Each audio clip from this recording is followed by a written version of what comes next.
Tugas UAS mata kuliah Psikologi Kepribadian. Assalamualaikum warahmatullahi wabarakatuh. Saya Silma Rezana Maulida, tim 205190025. Di sini saya akan menjelaskan mengenai kepribadian Marxian untuk memenuhi tugas UAS mata kuliah Psikologi Kepribadian. Baik, di sini saya akan menjelaskan mengenai kondisi eksistensi manusia. Yang pertama yaitu dilema eksistensi hakikat manusia menurut filsafat dualistik, yaitu konsep filsafat yang menyatakan ada dua substansi tentang hubungan antara jiwa dan raga. Eksistensi manusia pada keberadaan Marxian paling tidak ada 4 dualistik di dalam diri manusia, diantaranya sebagai berikut. A. Manusia sebagai binatang dan manusia. Maksudnya dari pernyataan tersebut bahwa manusia sebagai binatang yaitu manusia juga butuh makan, minum, tempat tinggal, serta kebutuhan primer lainnya. Sedangkan manusia sebagai manusia, mereka butuh untuk berpikir, berimajinasi, dan beradaptasi dengan lingkungan, serta sosialisasi dengan sesama. B. Hidup dan mati. Dari pernyataan di atas bahwa manusia juga memikirkan tentang hidup dan kematian mereka. Pasti dalam kehidupan akan ada sebuah kematian yang akan terjadi. Manusia juga mengimbangi dengan pikiran bahwa setiap kematian di kemudian hari pasti akan ada sebuah kehidupan. C.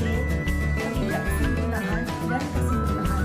Maksudnya bahwa setiap manusia pasti memiliki kesempurnaan dan ketidaksempurnaan, di mana setiap manusia itu berada, ada yang sempurna dalam segi ekonomi, pendidikan, dan ada yang tidak sempurna dalam hal tersebut, bahkan dalam kematian.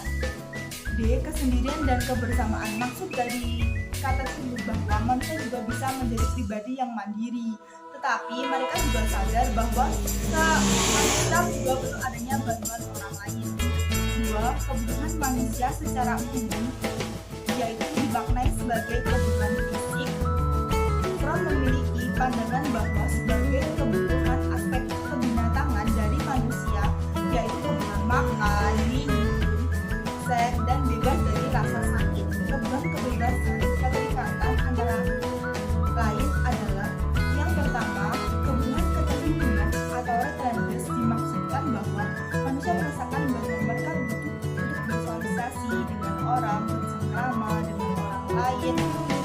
Yang kedua, keberakaran atau retrans. Maksudnya bahwa manusia itu untuk mencari sebuah rasa aman, jadi mereka perlu rasa aman dalam menjalani kehidupan. Yang ketiga, kesatuan atau unity, maksudnya bahwa di mana manusia mampu bekerja sama dengan orang lain, perlu bantuan orang lain. Yang ketiga, identitas atau identity, maksudnya bahwa manusia harus bisa menyakini diri sendiri, bahwa mereka itu mampu menjadi diri sendiri tanpa mereka itu terpengaruh oleh orang lain. Biasanya manusia gampang terpengaruh oleh orang lain. Ketiga, mekanisme melarikan diri dari kebebasan masyarakat.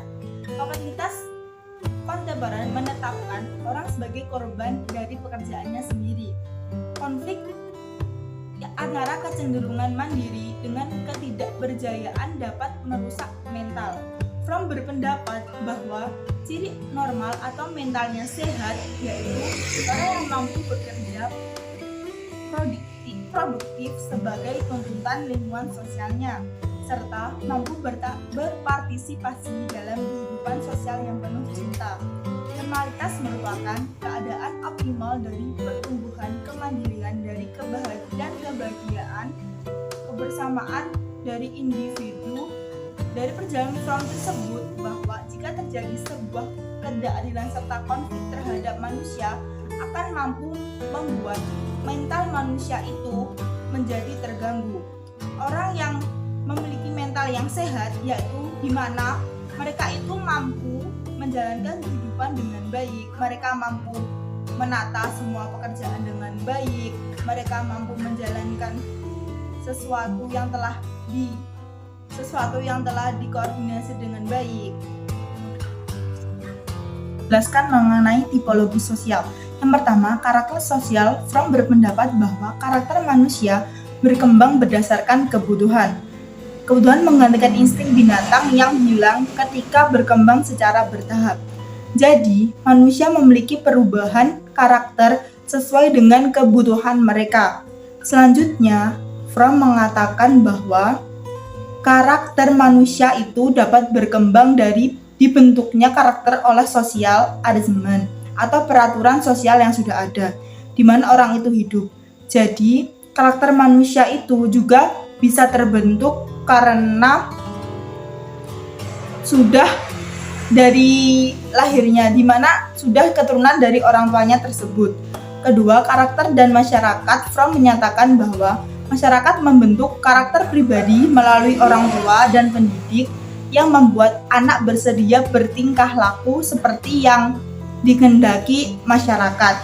Jadi, karakter anak itu awal pertama terbentuk dari dalam keluarga, di mana cara mendidik orang tua akan sangat mempengaruhi dalam karakter anak dan dapat diterapkan dalam kehidupan sehari-hari. Di mana orang tua mendidik dengan baik, maka karakter anak juga akan menjadi dengan baik. Begitu pula di lingkungan sekolah anak akan menerapkan karakter tersebut.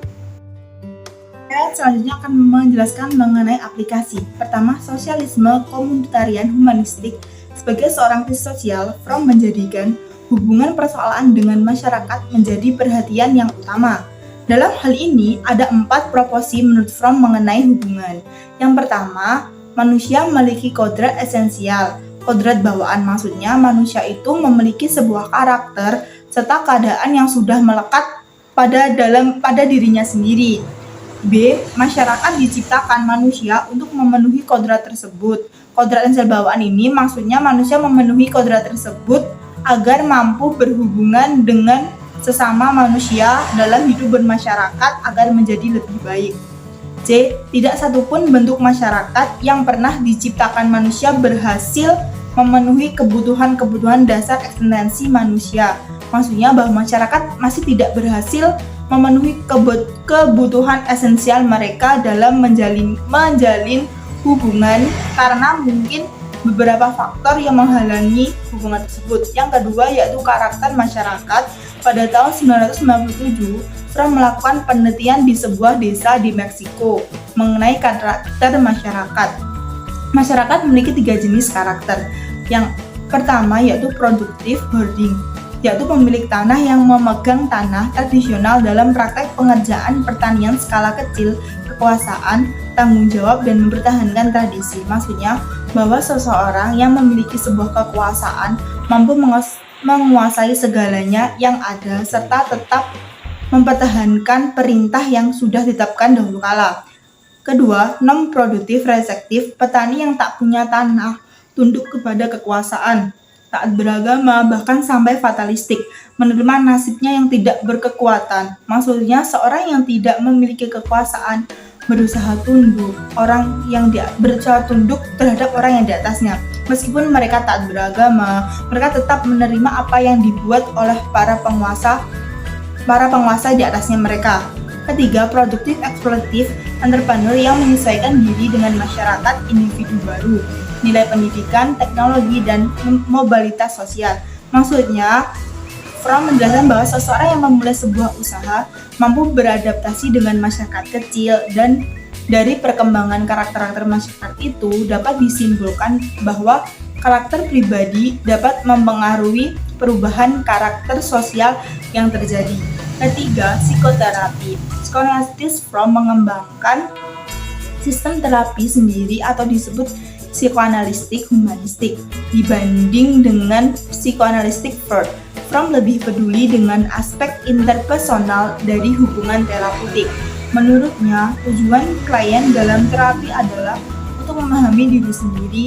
Orang tidak akan tahu bahwa Fromm melakukan terapi dengan berkomunikasi dengan orang tersebut tanpa menyebarkan hal yang terjadi. Fromm akan berusaha untuk menjadikan orang tersebut mampu memahami diri sendiri. Jadi, menurut Fromm, psikoterapi yang diterapkan Fromm itu dapat dapat membantu orang untuk sembuh karena untuk sembuh dari segala sesuatu yang telah terjadi. Baik, itu tadi sedikit penjelasan saya mengenai kepribadian Maxian.